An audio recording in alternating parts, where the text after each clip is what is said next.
안녕하세요. 머니보십니다. 안녕하세요. 멍울입니다.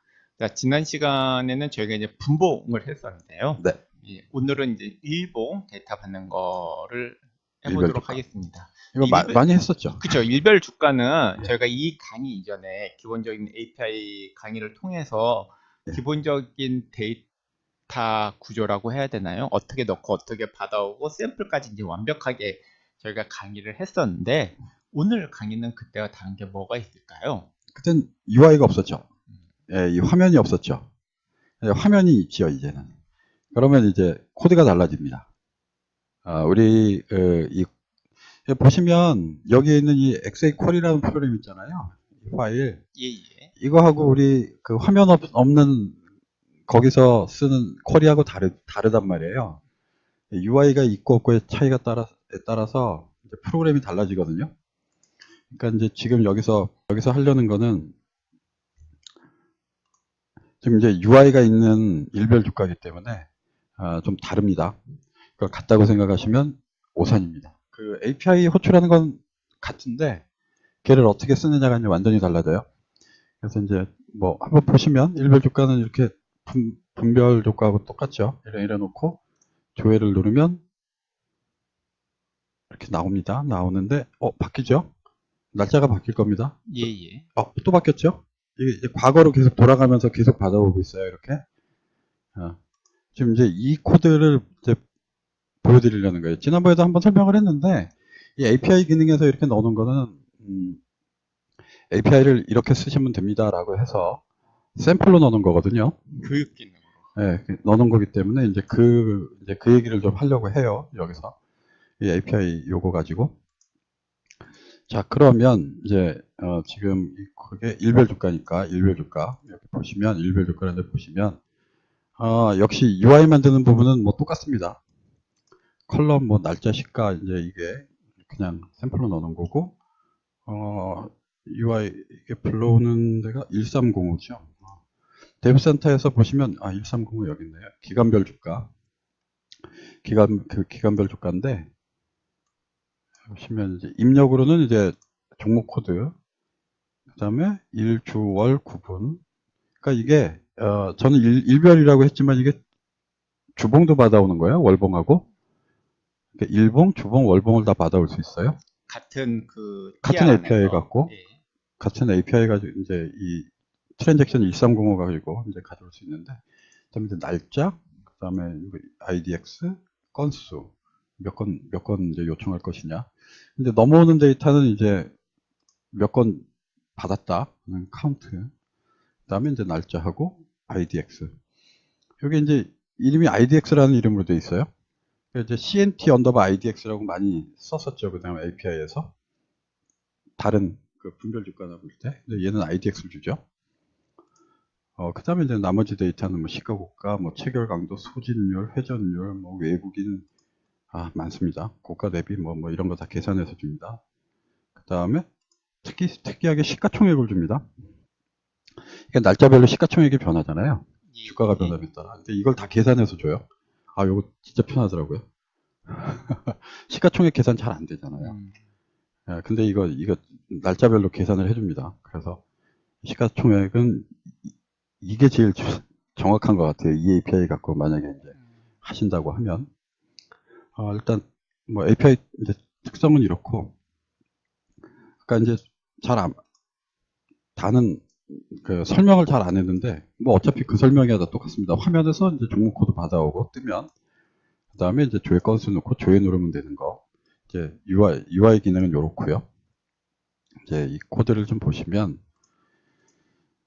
일단 화면이 뜨자마자 8436 맨날 보는 8436 이제 종목 코드 쭉 조회해 오는 거죠. 저거 이제 오면 여기 온 리시브 데이터에서 컴버 박스에다가 이렇게 애드를 해주는 걸로 얘는 이제 임무가 끝나고, 그 다음에 이제 화면에다가 우리가 조회 건수를 넣어준 다음에 조회를 누르면 이제 요 코드로 옵니다. 요 코드로 와서 1305 종목 코드 넣어준 다음에 지금은 이제 일별이니까 1 날짜 IDX 건수 조회 건수 그래서 연속 조회는 펄스로 해서 처음 요청하는 거니까 이렇게 해서 넣어주면 이제 서버가 이제 이 요청을 받고 나서 1305로 데이터를 주죠. 이제 받아오면 이제 개수, 날짜, IDX 이렇게 해서 이제 세 개가 이제 받아오게 되고, 그 다음에 이제 그 데이터를 받아오면 이제 화면에다가 넣어줘야 되잖아요. 이제 화면에다가 넣어주는 코드가 요 코드죠. 이제 요 코드고, 그 다음에 이제 이 이상한 코드가 하나 들어있어요. 카운트가 조회 건수랑 같으면 타이머에다가 이제 싱글샷 이래가지고 이제 주문 지연, 그 다음에 람다, 이상한 수식이 하나 붙어 있습니다. 이게 그죠? 예. 몽고님이 이해 못 하시겠죠? 이게 뭔지? 여기 주문 지연 이렇게 보시면 컨트롤 주문 지연 이렇게 해서 찾아서 쭉 거의 맨 위에 있을 거예요. 여기 3000이라고 되어 있잖아요. 여기 3000. 예. 3000 일별가격. 이제 여기 3000이 들어갑니다. 3000은 3초예요. 그러니까 3000ms가 이제 3초죠. 그 10분에 200개 API를 내려주기 때문에 그거를 피하기 위해서 그렇죠. 넣으신 그래서 거고요. 예. 이게 무슨 얘기냐면 이 타이머에다가 3초 지연을 걸어놓고 3초 후에 요거를 실행해라라는 거예요. 요 코드가 타이머가 뭐냐면 그동안 타이머 얘기는 조금 했던 적은 있던 것 같은데 자세하게 하진 않았어요. 이 컴퓨터 내부에서는 시계가 엄청 많습니다. 시계가. 근데 이제 그 시계가 컴퓨터가 하드웨어적으로 쓰는 것도 있고 우리가 프로그램으로 시계를 생성할 수도 있어요. 근데 이제 그 시계를 왜 생성하느냐? 예를 들어서 지난번에도 이제 한번 설명을 해드렸지만 이 상황에서 데이터를 어떻게 받아올 방법이 없어요. 사용자가 이렇게 누르지 않는 이상은 자동으로 받아올 방법이 없죠. 왜냐하면 윈도우는 이벤트에 반응해서 움직이는 애기 때문에 시스템 자체가 그렇게 생겼거든요. 외부에서 자극이 와야만 얘가 무슨 액션을 취하게 돼 있어요. 근데 스스로 뭔가를 하고 싶어요. 그럼 어떻게 해야 되겠어요? 자극을 외부에서 받아야 된단 말이에요. 왜냐하면 자극을 받지 않으면 안 움직이니까. 예. 그럼 가장 손쉬운 방법으로 시계라는 애를 하나 만들어서 걔가 나한테 계속 시간을 알려주는 겁니다. 예. 그러면 시간을 알려주는 게 자극이 되죠. 예. 시간이 올 때마다 뭘 하면 되니까. 타이머로 이벤트를 만드신 거죠. 예. 예. 유식하게 얘기하네. 엄청 쉽게 설명하는 중인데. 예. 그러니까 이제 계속 1초든 뭐 3초든 어떤 간격을 가지고 계속 시간이 이렇게 알람처럼 오잖아요. 예. 그러면 그때마다 뭔가를 하면 되죠. 그러면 자동으로 움직이는 것처럼 보이지 않겠습니까? 그렇겠죠.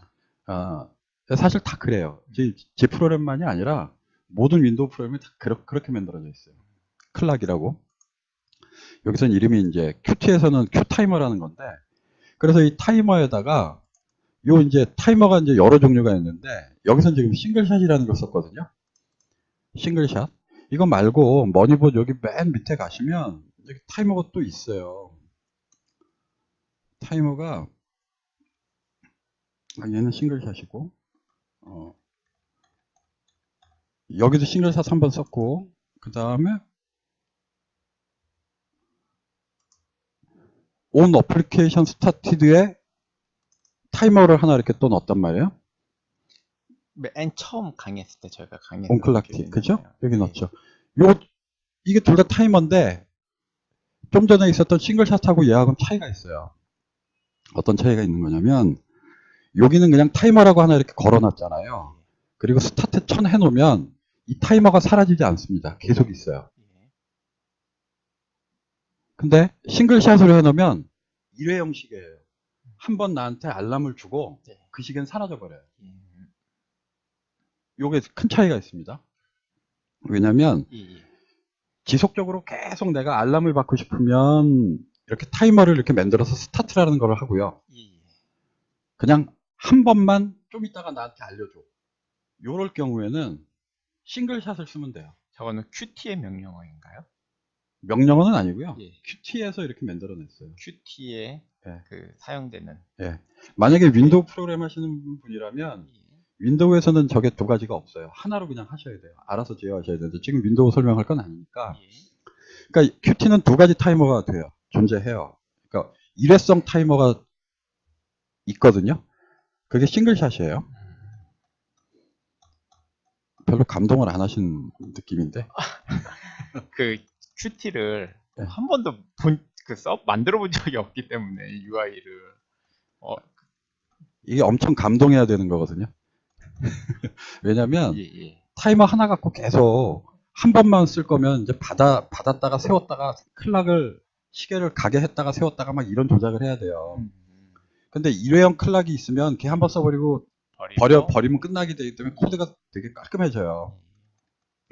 다시 이제 원래 코드로 이제 돌아와서, 그래서 얘를 그냥 한 번 쓰는 걸로 해가지고 3초 후에 이제 이 람다, 먼 그림은 람다는 아실 거지만 하여간 이 3초 뒤에 이 함수를 실행하라는 거예요. 여기서는 지금 람다로 넣어놨는데 그냥 함수입니다. 여기 함수 이름만 넣어주면 되는 거예요. 그런데 어떤 함수를 실행할 거냐면 여기에 있는 리피틀리라는 함수를 호출하게 해놨어요. 예. 그럼 이게 뭐냐면, 자, 데이터가 와서 내가 100건을 요청했어요. 예. 그럼 100건이 다 왔죠. 예. 그러면 3초 후에 다시 100개를 요청을 하는. 아니죠. 얘를 실행하는 거죠. 예. 네, 그렇게 넘겨짚고 들어가면 안 됩니다. 그냥 이 함수를 그 함수의 역할이 이제 이전 거랑 달라진 거는 연속 조회가 true로 바뀌면서 아직 설명 안 했습니다. true로 바뀌면서 그러니까 다시 이제 정리하면 요청을 하는 거죠. 싱글샷을 3초 후에 이 함수를 실행하라는 거예요. 그러면 3초 후에 그럼 뭘 할 건데, 좀 전에 멍구리님이 말씀하신 대로 다시 한번 요청할 겁니다. 예. 걔를. 근데 이번에는 다음 데이터를 요청해야 되잖아요. 예. 뭐 있던 데이터 또 받아봐야 뭐 의미 없으니까. 그래서 연속 조회를 true로 놓고, 요번엔 요 날짜가 처음에는 없었다가 여기 날짜가 들어오죠. 아까 받았던 거에. 예. 그러면 인덱스도 여기 받았던 거 넣어주고, 예. 그 다음에 조회 건수는 뭐 어차피 또 그 건수 이제 받아올 거니까, 요렇게 해서 또 요청을 합니다. 그럼 다음 데이터가 오죠. 저희가 그 데이터를 많이 받았었는데 그 연속 조회로 그 설명드린 거는 이번이 처음인 것 같아요. 저렇게 함수를 쓰시면은 그러니까 이제 바로 이거 쓰실 수 있다는 거. 윈도우 쪽에 프로그램을 안 해본 사람들은 저걸 3초 후에 제한이 걸려 있으니까 요청을 하면 된다고 생각해서 주로 여기다 무슨 일을 하냐면 여기다 이런 걸 줍니다. time sleep 3000 요렇게 짜요. 그러니까 3초 있다가 3초 대기했다가 요청하면 된다 이거지. 타임 슬립 기본 아니 3,000이면 3,000초. 아 얘는 것 초인가요? 같아요. 아 예. 얘는 초네. 아 이게 단위가 달라서. 예. 그래 그럼 3초 쉬었다가 요청하면 되지라고 착각하고 있단 말이에요. 예. 근데 그게 아니에요, 저게. 왜 그러냐면 슬립하는 동안은 윈도우 시스템이 서 있습니다. 예, 그렇기 때문에 저게 움직이지 않아요. 예, 이런 실수를 많이 한단 말이에요. 그래서 실제로 보시면 윈도우 프로그램에 슬립 주는 일이 없어요. 슬립을 줘서도 안 되고 슬립 주는 일은 없는데 이거 나올 때마다 이제 설명을 드리는 거라. 그래서 슬립을 주지 않고 3초 후에 나한테 알람을 받아서 스스로 받아가지고 이제 재조회를 하는 거죠. 뒤로. 요렇게 짜는 겁니다. 윈도우 쪽에서는. 프로그램을. 그러면 이제 심플해져요. 이걸 모르시고 맨날 슬립을 넣어놓고 이제, 진짜 많으신 분들이 저 슬립을 넣어놓고 생각하시는데, 윈도우는 완전히 다릅니다. 커맨드 라인 프로그램하고 다르게. 그래서 좀 머리가 좀 복잡해져요. 이게 동시성도 있고. 우리 초보 강의 때 계속 주의 줬었죠. 그러니까 여기는 이렇게 짜 있다는 거. 이거 해가지고 전에 한번 이런 분이 하셨어요. 아니 왜 데이터가 자꾸 갱신만 되고 추가가 안 되냐. 이거는 그냥 갱신되는 거 보여드리려고 합니다. 그걸 계속 받아다가 거기 화면에다 추가하겠다는 의미가 아니에요. 그런 게 아니라 계속 받아다가 가져올 수 있으니까 추가하는 건 알아서 짜시면 됩니다. 여기다가 이제 약간의 변형만 하면 됩니다. 그건 이제 스스로 해보셔야죠. 네, 해보셔야 되고 이렇게 짜면 되는 겁니다. 이러면 이제 연속 조회 해가지고 데이터를 계속 받아올 수가 있죠. API 일별 주가 뭐 100개씩 하니까 이제 눈에 안 보일 것 같으니까 이제 10개씩만 조회를 누르면 10개도 너무 많나? 다시 한번 몇 개 해볼까요? 3개? 3개. 네. 3개.